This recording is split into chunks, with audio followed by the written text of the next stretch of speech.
Bismillahirrahmanirrahim. Ve yustahabbu lil fajril bidayatu musfiran bihaythu yumkinuhu tertilu 40 ayatan. Thumma al-i'adatu in zahara fasadu wudu'ihi. Bismillahirrahmanirrahim. Elhamdülillah ve salatu ve selamu ala Resulillah. Allahumma allimna ma yanfa'una ve anfa'na bima 'allamtana ve zidna ilmen nafi'an. Ve yustahabbu lil fajri al-bidayatu musfirran bihaythu yumkinuhu tertilu 40 ayatan. Thumma al-i'adatu in zahara fasadu wudu'ihi. Şeyhler, biz ötken sabagыбызda namazdın vakıtları, жалпы vakıtları turalı aytып öttük ele. Turabı? Mana vakıtta baştalat, mana vakıtta bütöt. Mana oşol vakıttın içinde emi, oşol namazdın okuğunun soğup vaktıları var. Soğuptu vaktıları var. Eğer de oşol soğuptu vaktıları da okuy turgan bolsoңuz, sizge köylük soğup berilet degen söz. Çünkü andan ötkөрсөңүz, anan dagın erecede kelet az emne bolgondugu. Emne deydi? Bağımdat namazı üçün, bağımdat namazın 40 ayat okup, andan keyin daratının joktuğu bilinse, kayra darat alıp 40 ayat okuy turgan möөнөтчөлүк жерди жарытып oku mustahap deydi. Düşünüzleri? Kıskası kitaptın eğisi namazını ne dedik? Жалпы vakıtların bayanda bütkönünün keyin soğup vakıtlarını bayanda okuyayım. Ne oldu emi? Kirişti. Buna bağımdat namazının vaktısı, mustahab vaktısı turalı alımlarımızdan iki fikir aytılgan. Alımlarımızdan kança fikir var eken? İki. Birinci fikir, bağımdat namazının vakti kirdi. 2 rekette 40 ayat okup, erecesi menen, tacvid, tartil erecesi menen okup, andan keyin kokuz daratınız buzulsa, je daratınızın joktuğu bilinse, kayra darat alıp gelip, kayra 40 ayat okuy turgan möөнөтчө жерди жарытып окуу эмне болот экен? Mustahab болот. Түшүнүктүүбү? Бул биринчи пикир. Кандай дедик? Китептегидей. Таң аткандан, чыныгы таң аткандан кийин 40 аят окуп, 2 рекетте. Кайра даратыңыз бузулса, намазды бүтөлөк эмне болду? Бузулуп калды. Барып дагы дарат алып келип, кайра 40 аят окуп, салам берип үлгүрүшүң керек. Мына ушунчалык möөнөт жерди жарытып окуу эмне экен? Mustahab дейт. Экинчи пикир, бул Имам Тахави рахматуллахи алейхинин пикири, намазды караңгыда баштап, жерди агартып, жерди жарытып бүтүрүү дейт.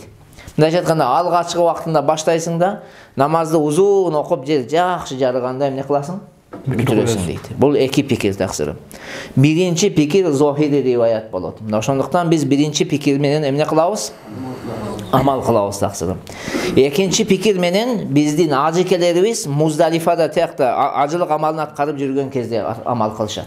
Ошол жакта эртерээк окуп кете турган бир күн бар, ошол күндө эртерээк окуп кетиш керек болот. Бул бир. Экинчи маселе бул жерди таңды жакшы атырып окуш керек, жерди жакшы жарытыш керек дегени бул лирrijal, бул эркектер үчүн таксылар. Себеби эркектер мечитте эмне менен окуйт? Жамаат менен окуйт. Бул аялдарга тиешеси жок. Аялдарга дайыма алгачкы убактында окуу мустахаб. Вакыт кирер менен айталы, мисалга 5:30 вакыт кирет дейли, бамдат намазынын вакыты. Мына ошол 5:30 окуштары керек алар. Жерди жарытып эмес. Эркектер үчүн эмне экен? Жерди жакшы жарытып окуу мустахаб болот. Түшүнүктүүбү таксырым? Пайгамбарыбыз саллаллаху алейхи вассалам хадиси дагы бар.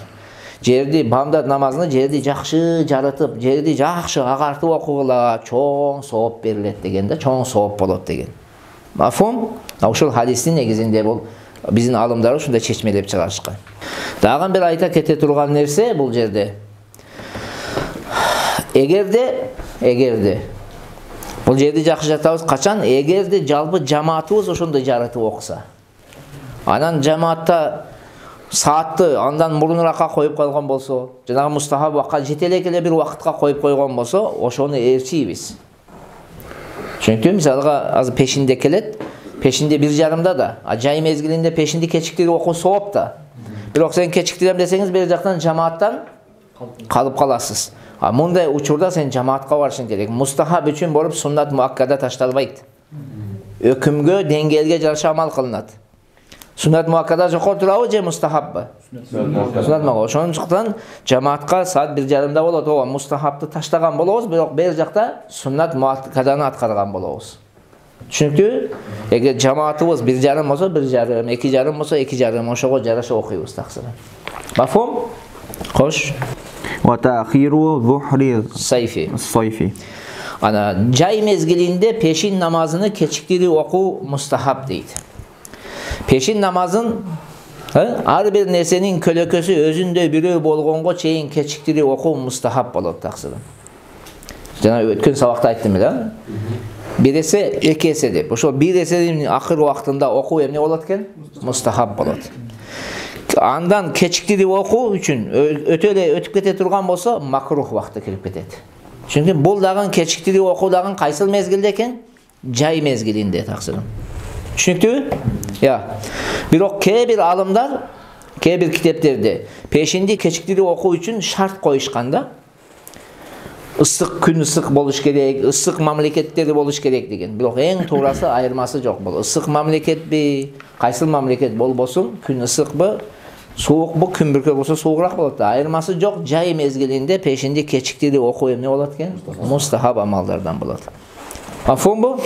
Bol jerde dagın eski algıla, egerde cemaat jalpı çoğu keçiktirse, anan cemaatı saat 1,5'a koyup men mustahabda atqaram dep 2,5'a jıldırsan, sunnat muakkadan taşlagan bolasun. Bolboyt anday. Cemaatga barışın gerek. Mafhum? Xoş. Vel asri ma lam yetagayyer. Jana asır namazının künnün nuru özgörgөнгө çeyin keçiktirүү mustahab bolot deydi. Asır namazın 4 mezgilde teң. 4 mezgil, жазыбы, жайбы, кышбы, күзбү айырмасы жок. Künnün nuru özgörgөнгө çeyin keçiktirүү ne bolot? Mustahab bolot. Künnün nurunu özgörүүsü tuuralı türlü pikirler aytılgan. Alardın arasından tuurası emneken köz uyalbay turgan vakit degen söz. Künnün nuru özgördü dese köz uyalbay kalat da. Oşoğa çeyin okuşuңuz керек. Мындайча айтканда күн батыш тарапта көрсөңүз sargarıp kalat, sargayıp kalat. Karasanız közünüz ne? Uyalbay. Жөн эле күндү карай бересиz da. Ал кез уже кандай вакыт экен? Makruh vakıttı. Oşondoy vakit kirgenge çeyin okuşuңuz керек. Karasanız karaganыңızda közünüz uyalıp duruş керек. Karay albay jana közdü alıp kaçasız ko. Oşondoy mezgilinde okuş керек bolot. Çünkü anan janagындай sargayıp kalganda köz uyalbay kalgan kezdе oku bol makruh bolot. Эми makruh vakıtта da bolsa kandaydır bir sebep men oşondoy keçiktirgen bolsoңuz, эми namazınız namaz bolup eseptelet da. Çünkü koş. Vel işai ila thuluthil leyli. Bol. Koptan namazını tünnün 3'ten 1 bölügüne çeyin keçiktirүү mustahab bolot deydi. Kebir adamlar tünnün 3'ten 1 bölügü dese o tangam aldı dep oylayt eken da. Anda emes. Tündü 3'e bölösüz birinci 3 bölügün birincisi ne var o 3'e bölgünde birinci 3'ten 1'inin nemesinde akır vaktinde okuş gerek. Oşol mustahab. Misal aytalı vitir aytalı koptan namazının vakti 9 saat. 9'u 3'e bölgülemler. 3 saattan 3'e böldük. Şu birinci 3 saatin bütüşüne bir 10-15 minut kalganda emne kılasız koptanda okuvu ne bolot eken? Mustahab bolot. Çünkü o akırına çeyin emez. Kebirler oşun tip düşünet eken da. Tünnün jarımına çeyin oku bul ruhsat bolot. Mubah. Tünnün jarımından keyin makruh vakti kiret. Kebir aytadi taң atkanga çeyin okusaң bola beret da deydi. Ova bola beret. Farz moynundan düşet, biroq makruh vakti bolot. Oşonduktan sizler janagı mende daratım var, men anаны okuyum, saat 12 bolot, 1 bolup ketet go, kede kitep okup otura beresиңер go. Oşonda koptanda okup koyup anан otura berdiler taksiri. Tünnün jarımından al jaka öttü, kaysıl vakti kiret eken? Makruh vakti kiret. Çünkü vitirde ova oşon tip keçiktirseňer bolat. Kança keçiktirseňer oşonca jakşı. Biroq koptandı emne kılışыбыз керек eken? Janagı birinci 3 saatin içinde misal 3 saat deyip turgan bolsa, oşonun içinde ahir vaktında okuş gerek. Mafhum? Koş. Vel vitri ila ahirihi liman yathiqu bil intibahi. Bol. Vel vitri ila ahirihi liman yathiqu bil intibahi. Vitir namazın tünnün akırına çeyin keçiktirүү mustahab bolot, oygonom dep özüne işengen adam için. Egerde men bilem, men tahajjud namazga turam, özüme işenem bar go. Adatım var, daima tünnün akırkı bölügünde oygonup, Kudayga kolçuluk kılıp uşunday adatım var. Oşun üçün maga uşunday adamga emne bolot eken? Mustahab bolot uşunday keçiktirүү. Al эми эгерде кайсыл киши özünün tünnön turup ibadat kılıusuna işenbese al daroo oşol koptan vaktida daroo ele okup alış gerek. Çünkü teka keçiktirem деп каза кылып койсоңуз чоң күнөө болуп калат да. Ошон үчүн өзүнө ишенбеген адам башкы тарабында эмне кылыш керек экен? Окуш керек. Хош, оку. وتعجيل الظهر الشتاء Болду. وتعجيل الظهر الشتاء. Kış mezgilinde peşin namazın tezdeti oku mustahap. Kış mezgilinde çünkü vakti kirer menen okugandı жақсы болады. Nazır 1,5 деп атабыз мисалга. Şu vakti kirdiби дара окуган не болот экен? Жақсы болот. Тияктан жылдырып, жанагы чак немеден көлөкөнүн жарымыга чейин деген түшүнүктөн алыс болушубуз керек. Çünkü vakti kirer menen окуу не экен? Сооптуу вакыты болуп эсептелет. Mafhum? Кыскасы пешин намазыны 3 мезгилде, кышында, жазында жана күзүндө не кылат? Эртелети окулат. Бирок Бахру Роих деген китепте жаз мезгили, кыш мезгилине, күз мезгили, жай мезгилине кошулат деген дагы эмне бар? Пикир дагы бар. Ошондой дагы пикирлер бар да. Же дагы 1-2 мезгилди эле атап атат да. Кыш, жай. Эмне болду? Жаздын алды эмне болду? Биягы күз эмне болду? Бир пикир келет экен эмне? 3 mezgil, kış, jaz, anan küz. Bunda emne kılıp okut ekенбиз? Эртелети окуйбуз. Жайында гана кечиктеди. Экинчи пикир келет, jaz, kış mezgiline, küz, jay mezgiline erчийт деп. Мafhуму? Мындай дагы пикир бар. Кош. والمغرب. Жана шам намазыны дагы эмне кылыш керек? Тездетип окуу мустахап болот дейт. Ата ажилил магриб болот сүйлөм мааниси. Шам намазын күн ачык болсо 4 mezgilde тең неде? Tezdeti oku mustahab olur. Gün açık olsa. Bulut yok, tuman yok degende olsa 4 mezgil ten tezdeti oku mustahab. Tezdeti degende düşünün da vakti kirer men okuş gerek. 2 reket okugan mönütçülük keçiktirseniz yıldızlar köpeyip ketse. Anda ne olup kalat? Makruh bolot dep bilet kiteplerde. Kirdi okuş gerek. Bizde var o şam namazının vakti gelse men misal mana o jigit meni söylöşüp oturar 45 minut vakti var da 1 saat vakti var da dep. Alcı makruh bolup ketet. Sebepsiz keçiktiriyor emesken bolboyt, makruh bolot. Küne bolot. Düşünüzörбү? Vakti kirer menen okuş emneken? Mustahab. Keçiktiriyor albatta makruh tahrimi emes, makruh tanzihi, birok bari bir emne bolup jatat? Жақсы иштесен таштап жаткан болосуң таксыр. Кош. ويوم غيم يعجل العصر والعشاء ويؤخر غيرهما. Күн бүркөө кезде асыр жана куптан намаздары тездетилип окулат дейт. Ал эми андан башка намаздар кечиктирип окулат. Күн бүркөө кезде кыскасы асыр менен куптан намаздарын не кылабыз? Тездетип окуйбуз. Чүнкү асыр намазын тездетип алгачкы вактында окуганыбыздын себеби жанагы макрух вакыты кирип кетпесин деп коркобуз да, жана күн неме болот го, көз уялбай калган вакыт кирип кетпесин деп ошентип батыраак окуйбуз. А куптан намазынын вактында тезирээк окуганыбыздын себеби эмнеде? Жамгыр жаап, жамааттын саны азайып калышы мүмкүн. Күн бүркөө болуп эми жамгыр жаышы мүмкүн, катуу шамал бир нерселер болушу мүмкүн да, туурабы? Жамгыр жаады жамааттын саны мындай азайбайбы? Азаят. Кээ бир адамдар гана мечитке барат. Мына ошол жамааттын азайып калуусунан сактануу максатында эртелети окуу не болот? Вакыт кирер менен окуу мустахаб болот экен. Тиндин 3төн 1 бөлүгө чейин кечиктирем десеңиз, эмне болуп калат? Жамгыр жаап, жамааттын саны азайып кетиши мүмкүн. Кыскасы шариатта жамааттын көптүгүнө өтө маани берилет да, таксыр. Кош. Ва юахару гайрухума. Асыр менен коптан намаздан башка намаздарды, мисалы бамдат намазын, шам намазын, пешин намаздарын эмне кылат экен? Кечиктирип окулат. Кечиктирек дегенде вактыны киргизип, бираз жылдырып окутасыз. Кош. ولا يجوز صلاة وسجدة تلاوات وصلاة جنازة عند طلوعها وقيامها وغروبها إلا عصر يومه. Күн чыгып жатканда, чак түштө жана күн батып жатканда намаз окуу, тилават саждасын аткаруу жана жаназа намазын окууга болбойт дейт. Бирок ошол күндүн асыр намазын окуса болот дейт. Кыскасы жогоруда аталган 3 вакытта фарз жана важип намаздарды окууга болбойт. Бул анык. Чыгып атканда күн, чак түштө, күн батып жатканда. Мына ошол 3 вакытта фарз жана важип намаздарын окууга болбойт. Ал эми нафыл намаздар тууралуу талаш бар, таксырлар. Кээ бир китептерде нафыл намаздарды окууга болбойт деп келген. Ал эми Фатху Бабил Иная Бахру Роиq китептеринде окуса болот, бирок макрух деп келген.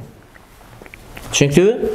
Макрух болгондуктан эгерде нафыл намазды 3 убакыттын ичинде баштап алса, токтотуп макрух эмес убакытта кайра окуусу моюндарына эмне болуп калат? Милдет болуп калат да. Түшүнүктүбү? Ал эми тилават саждасы дагы тилават саждасын бул убакытта аткаруу макрух. Бир адам мисал мен тилават саждасын айталы түндө окудум да, анан күн чыгып атканда же чыныгы таң атканда окудум, анан күн чыгып аткан кезде кылам десем, не болуп калат экен? Кечиктирсем, макрух болуп калат. Бирок ошол убакытта окусамчы. Именно күн чыгып атканда, именно чак түштө, же именно күн батып атканда окусамчы. Анда анда не эмес, макрух эмес. Ошол дароо кылып койсом боло берет. Күн чыгып аткан болсо да кылып койсом боло берет. Чак түштө болсо да кылып койсом боло берет. Күн батып жатса да кылып койсом боло берет. Бул макрух экендиги эгерде алдын ала окуп, атайын ошол убакытта сажда кылам десеңиз. Намаз окуу мүмкүн убакытта окуп, мүмкүн эмес убакытта сажда кылам десеңиз макрух. Бирок именно ошол убакытта, мүмкүн убакытта окуп, мүмкүн эмес убакытта сажда кылам десеңиз болбойт. Ал эми эгерде именно ошол сажда кылуу, намаз окуу мүмкүн убакытта окусаңыз, кылсаңыз болот. Бул бир. Экинчи, бирок ошондо дагы күн чыгып аткан кезде мүмкүн эмес убакытта окусаңыз, кечиктирип мүмкүн болгон убакытта аткарсаңыз, бул сооп иш болот таксыр. Мустахаб болот. Мисалга күн чыгып атканда айтам, мен окудум икраны. Дароо сажда кылсам болобу экен? Жок. Болот. Бирок ошону кылбай, күн чыккандан кийин кылсаң, не экен? Жакшы болот, сооп болот. Түшүнүктүбү? Эми жаназа намазы да тилават саждасы сыяктуу. Түшүнүктүбү? Алдын ала келип, атайын ананы кечиктирип, жанагы неме макрух убакытка күн чыгып аткан, мүмкүн эмес убакыт туш келип калса, ошондо мүмкүн эмес. Ал эми эгер жаназаны именно ошол моментте көтөрүп келишсечи. Чак түштө көтөрүп келди да. Анда намазды кечиктирбей, ошол убакытта окуу туура болот. Дароо жаназа намазын шаштырыш керек таксырым. Келди окуп жөнөтө бериш керек. Кечиктирбей. Түшүнүктүбү? Бул мүмкүн эмес дегенибиз качан экен? Алдын ала келип, ар нерсени сүйлөп, кечиктирип койдуңуз да. Бирок дал ошол моментте келсе дароо окусаңыз боло берет. Даже наоборот жакшы болот. Түшүнүңүзбү? Кош. Тилават сажданы кечиктирсек жакшы болобу эле? Буну ошол моментте аткарсаң жакшы болот. Тилават саждасынан айырмасы ушул. Кош. ويكره إذا خرج الإمام لخطبة النفل فقط. Имам хутба окуу үчүн чыкканда нафыл намазын окуу не болот? Макрух болот дейт. Имам кыскасы жума күнү билесиңер, хутба окуу үчүн ордунан турган кезден баштап хутбаны бүтүп, жанагы намазды окуп бүткөнгө чейин эмне болот экен? Нафыл намаздарды окуу макрух болот таксылар. Нафыл намаздарды окуу эмне экен? Макрух болот. Тилават саждасын аткаруу, жаназа намазын окуу да эмне болот? Макрух болот таксылар. Бул жерде эми нафыл намазды гана айтып атат, негизинен тилават саждасын да кылуу макрух болот. Жаназа намаз окуу дагы макрух болот. Ал эми каза намаздарды окуу тууралуу эки пикир айтылган. Имам хутбага чыкты жума күнү, таякты колуна кармады дейли. Ошондо каза намаз окуса болобу болбойбу десе, алымдарыбыздын канча пикири бар экен? Эки пикири. Садру Шария рахматулла алейхинин көз карашы боюнча макрух болот, бирок Нухая аттуу китептин немеси боюнча макрух эмес деп келген. Түшүнүктүбү? Бири мүмкүн деп атат, экинчиси мүмкүн эмес дейт. Ана бирок кээ бир алымдарыбыз бул экөөсүнүн сөзүнү бириктирип, төп келтирип бири-бирине айткан сөз бар. Мисалга Дурул Мухтар китепте айтат, эгерде каза намазды окууда тартип ээси болсо, анда окусун дейт. Окуу макрух эмес дейт. Тартип ээси болсо, жанагы вообще казасы жок адам болсо. Вообще казасы жок адам мисалга бамдатты окубады да жума күнү. Уктап калды дейли. Анан келди, имам не окуп атат? Мына ошол киши окуса макрух эмес дейт. Ал эми каза намаздары көп болсо, ал тартиптин ээси болбосо, ал адамга окуу не болуп калат дейт? Макрух болуп калат дейт. Түшүнүктүүбү таксыларым? Анан хутбадан максат бир гана жума намазынын хутбасы эмес, айт намазынын хутбасы дагы, никенин хутбасы дагы, кээ бир биздин мазхабтагы кээ бир алымдарыбыздын пикири боюнча жамгыр сурагалы чыгасың го, жамгыр кургакчылык болгондо. Ошондо да хутба окулат да. Биздин фатва берилген жагы эмес, бери жагы бар да. Мисалы Шафи мазхабтарда дейли. Буларда хутба окушат кадимкиде жамгыр сураганда. Бизде хутба жок. Биздин Ханафи мазхаб боюнча жок, мына китебиңерде келет. Бирок биздин дагы алымдарыбыздын бир бөлүгү эмне деген? Хутба окуу бар деген. Ошол жерде хутба окуганда дагы эмне кылып башыңыз керек экен? Намаз окуп башыңыз керек. Түшүнүктүүбү таксыларым? Я. Кош. Wa ba'da subhi illa sunnatuhu wa ba'da. Wa ba'da subhi illa sunnatuhu. Bamdad namazın vakti kirgenden keyin bamdad namazının sünnetinden başka nafıl namazlarda oku makruh bolot. Çınığı taң attığı nafıl namazın eşigi jabылат. Şukrul vudu деп окуйсуңарбы? Дара тагандан кийин 2 рекет намаз бар да. Ошону окуш керек, ал жакшы да. Дара тагып бүттүң 2 рекет не кылабыз? Намаз окуйбуз. Бирок ошону таң атып кеткен болсо окулбайт. Бамдад намазына вакыты кирген болсо окулбайт. Мечитке оратылган болсоң тахиятул масжид деген намаз бар да. Барбы? Аны окубайсың. Таң аткандан кийин окубайсың. Чүнкү бамдад намаздын вакытынын ичинде не кылбайсың аны? Окубайсың. Барганыңда сен тек кана эмне окууң бар? Каза болсо казаны окуйсуң, анан бамдад намаздын 2 рекет сүннөтүн окуйсуң. Болду. Чүнкү нафыл намаз окулбайт. Эми нафылды кийин күн чыккандан кийин же болсо пешин вакытында барып же асырдын вакытында эртерээк барып окусаң болот. Чүнкү бирок именно ушул вакытта нафыл намаз окуу эмне болуп калат экен таксырым? Макрух болуп калат. Кош. Wa ba'da ada'il asri ila ada'il maghribi. Asır namazını okugandan keyin Şam namazını okuganга чейин нафыл намаз окуу макрух болот. Кыскасы, асыр намазını okugandan keyin нафыл намаз окуу макрух экен, макрух болот. Эгерде күндүн нуру өзгөрө элек болсо да. Чүнкү күндүн нуру өзгөрө элек болсо дагы. Мында карасаңыз көзүңүз уялып атат. Бирок асырда окугансызбы? Нафыл окуу макрух болот.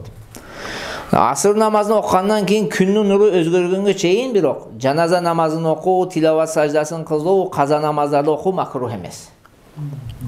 Чүнкү, күндүн нуру өзгөрө элекпи? Проблема жок, окуй бересиз. Анан китепте келгенден башка дагы намаз окуу макрух болгон нелер бар, орундар бар. Аларды дагы эмне кылышыбыз керек таксырын билип алышыбыз керек биз. Биздин мойнубуздагы милдеттердин бири бул. Себеби ибадат, мен башында айттым эле го сиздерге. Ибадат деп эле сен каалаган убакта каалагандай кыла берсең болбойт. Ибадатка шарият эмне койгон, өзү эреже койгон, ошол эреже менен аткарасың. Өзүң билгениңдей кете бербейсиң го. Кыскасы, макрух болгон намаздан дагы бири эмне экен? Мисалга фарз намаз башталган кезде нафыл намаз окуу макрух болот. Чүнкү фарз намаз башталды, сен нафыл намазды эмне кылбайсың? Окубайсың. Бирок бул кезде эгер жума намазынын сүннөтүн баштап алган болсоң, мисалга 4 рекет кылып толуктап койсоң эмне экен? Болот. Бирок 2 рекетте токтотуп коюу не жакшыраак болот. Эми жеткире алсаң 4 рекет оку, бирок үлгүрсөң да эгер баштап алган болсоң, анан баштай элек болсоң, нафыл намаз окуу эмне болуп калат? Макрух болот кыскасы. Дагы бир жолу айтам. Фарз намазы башталган кезде нафыл намаз окуу эмне экен? Макрух. Бирок кайсыл намаз экен? Бамдат намазынын сүннөтүн окуй элек киши мен фарзга жетишем деп үлгүрөм десе, ошол киши окуса болот. Экинчи, айт намаздардан мурун мечитте же үйдө нафыл намазын окуу. Жана айт намазынан кийин мечитте нафыл намаз окуу макрух болот.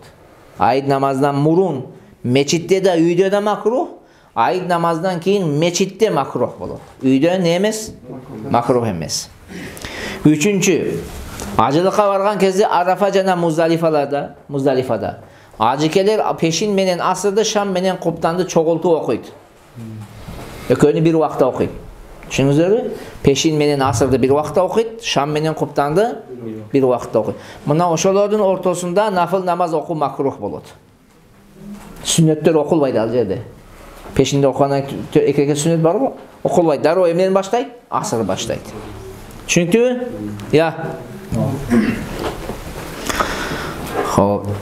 Төртүнчү, фарз намаздын убакыты аябай тар болгон кезде фарздан башка намаздарды окуу макрух болот. Аябай убакыт аз калган, анан сиз келип алып шейх болуп, мен шукрул вуду окуйм, мен тахиятул масжид окуйм десеңиз болбойт. Düşünüyorsunuz, şeyhlikti aldınıрақ gelip şeyh boluşun керек da. 6. Tamak dayar olup adamның көңілі ошол тамак жегенге бурулуп жаткан кезде дагы намаз окуу не экен? Макрух болот. Сначала курсакыңды тойгоз, адам пикириңди бир токтот, анан кийин ибадатка кириш таксыр. Мафхумбу? Анан дагы бири бар, ал эмне? Дарат кыстап аткан кезде. Чоң же кичине дарат кыстап аткан кезде дагы кээ бирлер бар го, эми ушул дарат менен эптеп окуп алайын анан барып сындырам деп тура берет да. Ошондой жакшы эмес таксылар. Барып даратыңды ал, кел, таза шашпай оку. Түшүнүктүүбү? Кош, оку эми. ومن هو أهل فرد في آخر وقته يقضيه فقط. Ana. ومن هو أهل فرد في آخر وقته يقضيه فقط. Kim namazın akırkı vaktında şariat hükümleri millet bola turgan adamlardan katarına koşulsa, oşol vakitin farz namazın kazasını gana okuyup deydi. Çünkü eğer de namazın akır vaktında jaş bala balagatka жетти. Yani peşin aytalı kaza olayın degende bir jaş bala emnege жетip kaldı? Balagatka жетip kaldı. Je bolbosam kapır İslam'da kabul kıldı. Akır vakitte. Çünkü je bolbosam ayaldın etekkiri 10 günden ötüp toktordu. Je nifası 40 günden ötüp toktordu. Ağa şariatın hükümleri yüktele turgan adam boldu bu. Oşolun katarına koşuldu bu. Oşol namazın gana kazasını okuydu. Peşin bir peşindi gana. Bamdatты koşbaydı. Men uşul günü taza oldum ede, uşul günü İslam'da kabul kıldım ede, men kazalarımды bamdattan başlayayım degen söz yok. Kaysıl namazda uşul nesiler tavılsa, oşol namazın gana nesini okuysun? Kazasını okuysun. Düşünüktübü taksılarım? Hoş. La men hadat fihi. Ana la men hadat fihi. Namazın akır vaktında etekkir bolgon ayal oşol vaktın namazın kazasını okuyaydı. Misalga өткөндө да айттык эле го. Bir ayal namazды окубай, идишип, алаксы мындай кылдан пешин акыр вакты болуп калганда намаз окуйн десе караса этеккер келип калыптыр. Намаз миллети моюндан эмне болот? Түшөт таксыр. Ошол намаз гана түшөт. Пешинде ошол окуй алса пешин түшөт, бамдат түшпөйт. Эстен чыгарып алалы. Мафхумбу? Алла разы болсун. Ассаламу алейкум ва рахматуллахи ва баракатух.